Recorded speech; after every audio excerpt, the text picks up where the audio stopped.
agora uma entrevista com a doutora Liane Bastos Landim, psicóloga, mestranda em psicologia pela Universidade de Fortaleza. Ela vem hoje aqui falar sobre o problema de oneomania. É uma doença que leva as pessoas a comprarem compulsivamente, sem nem poder pagar. Doutora Liane, que prazer recebê-la. Prazer é meu. Vamos conversar para um assunto tão questionado, né? Quem compra normal, quem compra demais. Com certeza. Vamos lá conversar sobre isso.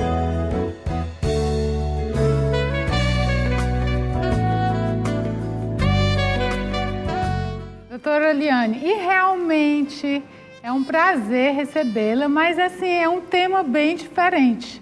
Nós vamos conversar hoje aqui porque como fica, assim, sério a pessoa saber se está comprando muito, se está comprando pouco, quer dizer, existe todo um estudo sobre isso. E é isso que nós queremos aqui saber, como identificar esse tipo de problema. O termo é oneomania, é um termo mais antigo dos estudiosos, dos primeiros estudiosos. É um termo que vem do grego, one, de compras, e mania, de mania. Então, a mania por compras. O termo mais atual é o transtorno obsessivo-compulsivo, onde está incluído as compras, né? E aí, o que significa de fato essa oneomania ou esse transtorno obsessivo-compulsivo por compras? É exatamente a pessoa que exibe um comportamento maníaco, um comportamento desenfreado de fazer compras, né? De fazer aquisição de produtos. Então, o transtorno, o significado dele é esse compra desenfreada, em que ela não consegue interromper a sua compra e ela traz prejuízos não só financeiros para a sua vida, ela traz um sofrimento psicológico, relacional, da família, e o prejuízo financeiro, ele também é um desses sofrimentos. Então, a oneomania seria isso. Por que ela atinge mais as mulheres? Essa pergunta é bem interessante, porque ela traz o caráter social do transtorno, né? Então, a gente começa a entender que o transtorno, ele não é só biológico, não é só uma questão que a gente traz dentro da gente, mas ele tem tudo a ver com o caráter social mesmo, o caráter ideológico, da economia, da política. Nós vivemos numa sociedade extremamente consumista, que estimula isso a cada dia. Então, a partir da gente perceber que são as mulheres que compram mais, a gente nota justamente essa imbricação da sociedade com o transtorno. Então, é muito difícil a gente encontrar, por exemplo, esse tipo de transtorno em sociedades indígenas, onde o paradigma vigente, ideológico, não é um paradigma de consumismo, por exemplo. Então, por que são as mulheres na nossa sociedade? Porque na nossa sociedade elas são responsáveis, a grande maioria, pela aquisição dos produtos de casa, de criança, de família, né? Então, são elas que estão mais em contato com esse mercado consumidor. Então, por isso que nessa troca de você se relacionar com o mundo, elas são as mais afetadas, as mais atingidas. Com certeza, e fica difícil, né, para a pessoa que já está nesse tipo de problema, identificar o que realmente é necessidade ou o que realmente já virou compulsão, não é, doutora? Exatamente. Essa história de você identificar a necessidade, o que é a compulsão, é o grande dilema, né? Porque a compulsão, ela caracteriza que você não consegue pensar antes de agir. Você não consegue pensar naquilo que está lhe movendo a fazer aquela atividade. Então, a compulsão não é necessariamente por compras. Tem gente que tem compulsão por comida, por jogo, por bebida. Então, a gente percebe que a base da compulsão, ela não é só o comprar, ela é algo que está por trás. Esse agir compulsivo, ele é só um sintoma daquilo que está por trás. Se torna difícil o controle de tudo isso porque é um vício que você não pode cortar de uma vez. É um vício que você vai ter que aprender a conviver, a driblar, exatamente, porque você não vai poder ficar sem comprar, trancada dentro de casa. Exatamente. Doutora, e a pessoa que está no início desse problema, né, dessa doença, né? É possível ela começar a pedir ajuda e também assim, se ela sai para comprar, ela tentar não comprar de imediato, será que ela tem esse controle ou essa doença chega rápido, ela não tem mais esse controle? Pronto. É algo que vai se desenvolvendo, né? A compulsão, ela vai se desenvolvendo.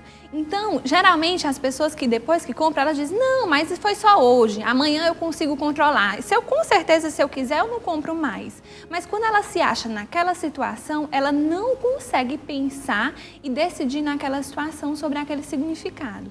Então, a ajuda médica e a ajuda de um psicólogo, ela vai justamente ajudar ela a refletir sobre essas coisas antes e pensar os valores que estão sendo atribuídos na vida dela em torno das compras ou, por exemplo, em torno de outras compulsões, né? Então, o interessante é justamente o trabalho com o psicólogo para que ela possa pensar nas possibilidades e refletir sobre esses significados valorativos. Exatamente. Porque atinge os valores das pessoas. Isso é muito sério, porque tem pessoas que se envolvem tanto nesse tipo de problema, né, nesse tipo de doença e não vão atrás de procurar ajuda, que já começa a envolver outros valores das pessoas. As pessoas chegam a fazer tantas barbaridades para poder adquirir um bem, adquirir uma coisa, um objeto caro. Exatamente. Chega a fazer coisas erradas, chegam a roubar, chegam a vender o próprio corpo, chega a fazer coisas assim absurdas. Eu conheci uma pessoa que ela teve que vender o próprio carro, para um carro novo, para pagar dívidas de roupa. Exatamente. Uma amiga que eu tinha. Então a gente vê que o privilégio, vamos dizer assim, desse transtorno não é de uma classe social mais alta, né? Todas as classes hoje, elas podem ser afetadas por esse transtorno, né? O que é que caracteriza isso? O que é que facilita isso? É justamente essa sociedade do consumo, as facilidades do acesso a esse consumo. Hoje todas as pessoas têm acesso a uma televisão melhor, um aparelho de DVD Blu-ray. Então essa ideologia que está prevalecendo é justamente o que caracteriza essa compra assoberbada, desenfreada. Então, não é um privilégio de classes sociais. E o consumo imediato, né? Porque a pessoa não quer deixar para depois, né? Exatamente. Tem que ser agora, no já. Exatamente. Então, o que deve se pensar é justamente o que está por trás dessa compra. Essa compra é apenas o sintoma disso, né? É muito claro que, às vezes, a pessoa sai de uma compulsão para outra, por exemplo. É possível que ela saia de uma compulsão para outra se ela não tratar o que está por trás desse sintoma. Para os que estão aí em casa, a senhora pode dar umas 3 dicas de como identificar um parente que está com compulsão e também depois eu gostaria de umas 3 dicas de como a pessoa tentar se libertar desse tipo de comportamento. Pronto. Uma grande dica, vamos dizer assim, que a gente poderia fazer um resumo, né? Uma análise, é se você, naquele momento que você vai fazer aquela compra, se você consegue pensar nas suas possibilidades antes de comprar. Então, de repente, você não compra aquele sapato preto, mas será que você poderia comprar o marrom? Será que você poderia comprar aquele sapato preto em um outro local, um outro estabelecimento? Por que é que você não pode deixar para comprar daqui uma semana? Se você consegue pensar nessas perguntas antes de fazer essa compra, nem que você não consiga responder, né? Mas se você já consegue pensar nessas perguntas antes, isso faz com que a gente entenda que você tem mais autonomia para você escolher e não ser levada por esse paradigma, né? Então, quando você consegue isso, é um bom sinal. Se você não consegue, não, mas vai acabar a promoção, não, mas é só hoje, tem que ser esse preto, ele é diferente do que eu tenho em casa. Tome um pouco de cuidado, porque você pode estar sendo levada sem pensar em você e estar pensando muito nessa sociedade sendo levada por esse paradigma. Então, seria mais ou menos por aí uma forma de identificar o início dessa compulsão, por exemplo. Quer dizer que se a pessoa mesmo consegue se questionar, ela ainda está bem, né, doutora? Se ela consegue se questionar, isso mostra que ela consegue se identificar, mostra que ela consegue se diferenciar, mostra que ela consegue perceber que existem outras opções e outras escolhas. Que ela ainda não está totalmente presa pela compulsão, uma pessoa que chega a se questionar. Exatamente. E como a pessoa que já está um pouco envolvida pode também receber ajuda, assim, uns 3 itens que a senhora possa deixar, assim, uma ajuda que ela possa vigiar. Pronto. Como ela poderia vigiar, no caso, né? Se ela sabe que, de fato, ela gosta de comprar, está envolvida nisso tudo. E já está. Já está envolvida nisso tudo. Uma das formas é ela não andar muito nos locais em que ela, né, sabe que faz esse tipo de atividade. Então, ela se retirar um pouco para não ficar o tempo todo em contato com com esses locais, com essas compras, com essas influências, né? Embora ela goste, hoje a gente tem blog, hoje a gente tem site, tem tudo isso que ela pode ficar antenada com o que está acontecendo, com tudo que está se passando, sem necessariamente estar indo e estar tão em contato e estar tão à mercê de poder passar o cartão de crédito ou fazer aquela compra exatamente naquele momento. Porque quando ela está em casa, que ela vê pelo site, vê pelo panfleto, ela está ainda mais distante. Ela não está ali naquele momento, ela não está impulsiva, vamos dizer assim. Ela tem mais liberdade para poder escolher, tem mais tempo para poder decidir.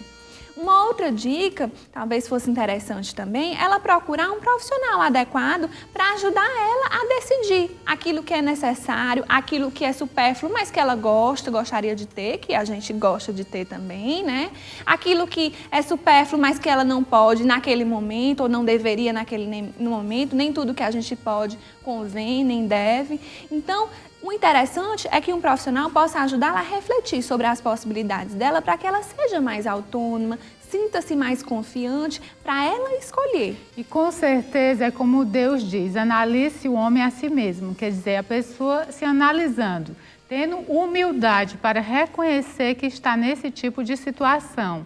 Tem que pedir ajuda. Pede ajuda à família. Ah, gente, eu não quero ir para a rua, não. Vai fulano, vai Beltrano, leva, porque se eu for para a rua, eu vou gastar, vou comprar o que eu não posso. Exatamente. Eu não estou podendo ir. Contar com a família. Ter humildade de pedir ajuda, Exatamente. Né, doutora? Isso. Doutora, existe alguma consideração final que a senhora queira fazer? Eu acho que essa humildade, vamos dizer assim, de você conseguir enxergar que você precisa, não são todos que têm. Geralmente a pessoa logo diz, não, mas amanhã eu consigo, amanhã eu tenho certeza que se eu não quiser, eu não compro. Amanhã se eu quiser parar de fumar, eu paro. Amanhã se eu quiser parar de beber, eu paro. E isso vai se estendendo por anos, isso vai se aprofundando, isso vai se intensificando.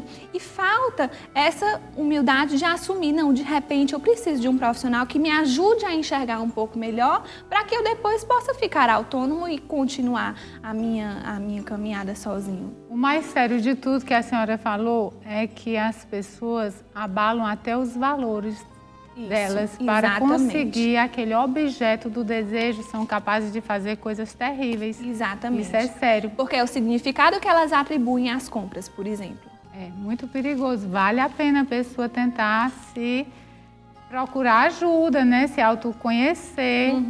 Muito obrigada, doutora. De nada, foi um prazer estar aqui. Eu agradeço também. Prazer foi meu.